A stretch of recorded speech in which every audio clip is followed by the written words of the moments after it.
Hi there. Good morning. I am in my backyard garden. I'm reading from the Bible. Today I'm reading from the book of Genesis, chapter number 3. In chapter 3, it talks about the first sin and its punishment. But before I get started, I want to talk just a little bit about what you see in the video today. I'm showing you a daylily. This one is called a Kwanzaa daylily. They're also called ditch lilies because in Texas, and I don't know about other states, but in Texas you can find them growing wild in ditches. And they are very tall. So the plant is probably four feet tall, this one. So we grow them along the back fence in the garden so that they kind of have a backdrop. So very pretty Kwanzaa daylilies, and they're generally orange. Okay, enough about the garden. Back to Bible reading.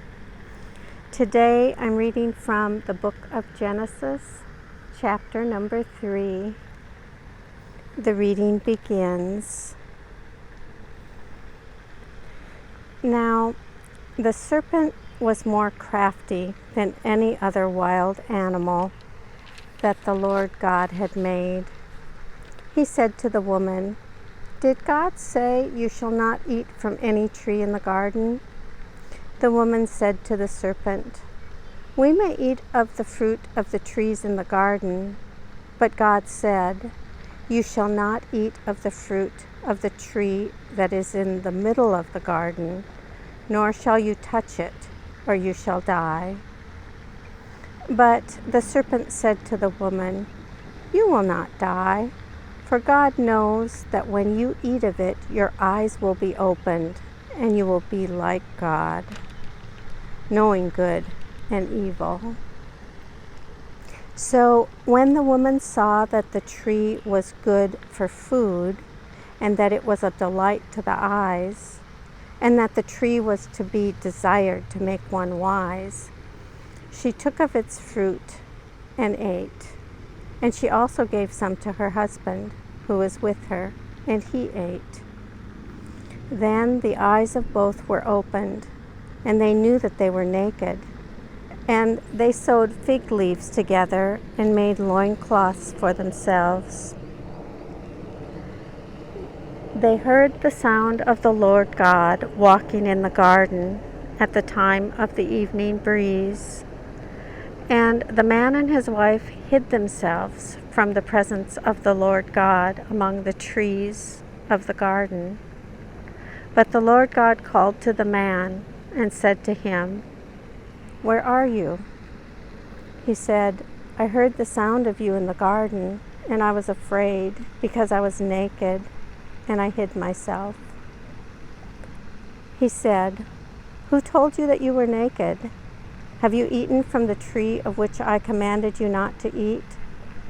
The man said, "The woman whom you gave to me to be with me, she gave me fruit from the tree, and I ate."